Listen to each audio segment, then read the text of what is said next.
En directe, des del corredor de la mort a Ohio, senyors i senyors, Keith LaMar.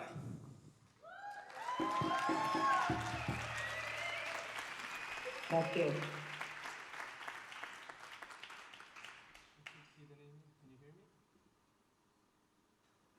Yeah. You ready? Can you hear the piano? Yeah. Okay, let's do it. Yeah, I can hear it. Calling all Thanks. All right. When people typically think of an artist, what comes to mind is someone who uses their imagination to capture and convey reality as it is seen and felt.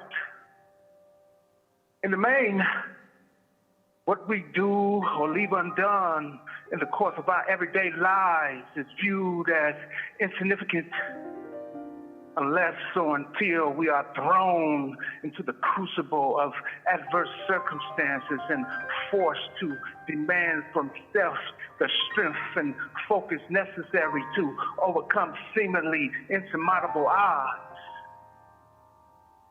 I recite these words on February the 2nd, 2023, 9 months away from my proposed execution, which is scheduled to take place on November the 16th. In other words, I'm standing on the brink of my existence, staring directly into that terrifying darkness that awaits us all. It's a difficult dilemma to be here, and I won't lie. But the only way to face it is to make it mean something.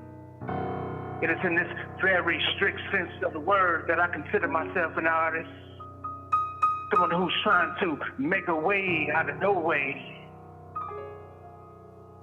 The music you are about to listen to comes out of the realm of being possible. Something that, in reality, should not have been doable. Whether or not I am successful in stopping these people from killing me, you are right now listening to my last will and testament, the embodiment of everything I've endured, learned, and conquered. Because of the courage and vision of some very remarkable people who believe when there was no reason to believe, my campaign has made it all the way to Catalonia. My friend and brother, Albert Marquès, who's accompanying me on the piano right now, is foremost among these fearless souls. On paper, he and I shouldn't have anything in common. After all, we speak different languages and come from two very different worlds where there's barriers that aren't always easy to overcome. But music is a bridge. And all we need do is open our hearts and minds to be able to comprehend the complexities that constitute our shared humanity.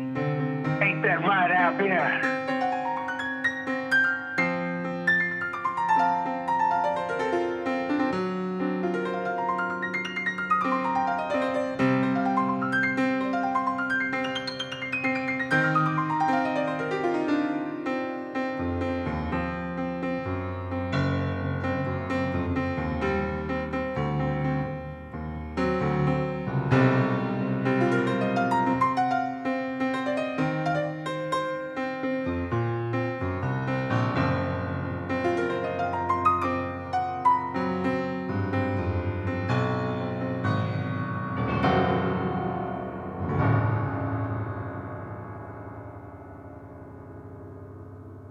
For the past 3 decades, I've lived out my existence in a cell on Ohio's death row, trapped in the carceral silence of solitary confinement. For the uninitiated, this means I've spent the bulk of my life, 22 hours a day, inside a cage no larger than an average closet. How have I survived without losing my mind? Music. When I first arrived here, I was a deeply wounded and bitter person. And it is true to say, as James Baldwin has said, that hate which can destroy so much, never fail to destroy the one who hated. I was surely on my way to a definite undoing. That an innocent man could be thrown into the depths of hell is an unspeakable horror. One that stretches back to the agony and pain that attends the middle passage. Indeed, what I am going through is not unprecedented. It has been done before, a long time ago and recently. It took a fellow prisoner to point this out to me. An old man named Snoop who turned me on to the healing powers of music. It is to him that I owe my sanity. He gave me the means to sublimate my pain, the tools to reconstruct my mentality, which in turn allowed me to see and understand that what I'm caught up in is in fact the continuation of a centuries-long struggle against oppression and greed. John Coltrane was my introduction to improvisational music. The music most commonly known as jazz. It serves as the entry point into the vast reservoir of existence and accumulated wisdom that accompanied would-be slaves on the journey to the new land. Put in its proper perspective, this music is the blood-drenched document of man's inhumanity to man and the overcoming of it. God Coltrane's love supreme should be seen in this light. As a recapitulation of the fight to hold on to one's humanity. The faith in the unspeakable, unthinkable. One must not only speak and think clearly, but one must also strive to find the fortitude to love supremely. That's the moral of the story, folks. When heard separately, the crashing of a cymbal can be likened to the sound of a wave. The snare is that of a heartbeat. The bass line is the rising and setting of the sun. The piano is how the wind blows. And the flute is the blood-curdling scream of someone trapped inside a dream gone mad.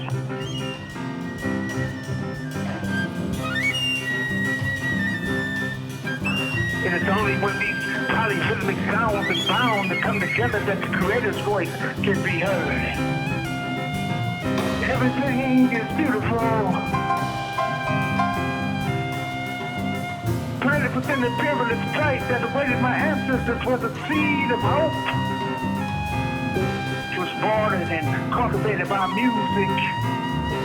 Through the lifting up of every voice came the singing, came the ringing of this glorious thing called freedom, which is love's true destiny. Indeed, love is the only freedom. Love is the only freedom. Love is the only freedom. We assert our true value when we possess. When, in spite of all and everything, we insist on the highest and best for ourselves and each other. This music is about trust and faith. Hey. About stepping out even when you can't see the stairs and believing that your foot will find something solid to stand on. Following your heart is the purest form of improvisation. Being true to that voice that calls you forward and then doing with dignity and grace the thing that needs to be done. To change this system, to change the world, we must first change ourselves. That's what John Coltrane believes. It is to this that we are calling our souls. Come on, calling our souls. Yeah, calling our souls.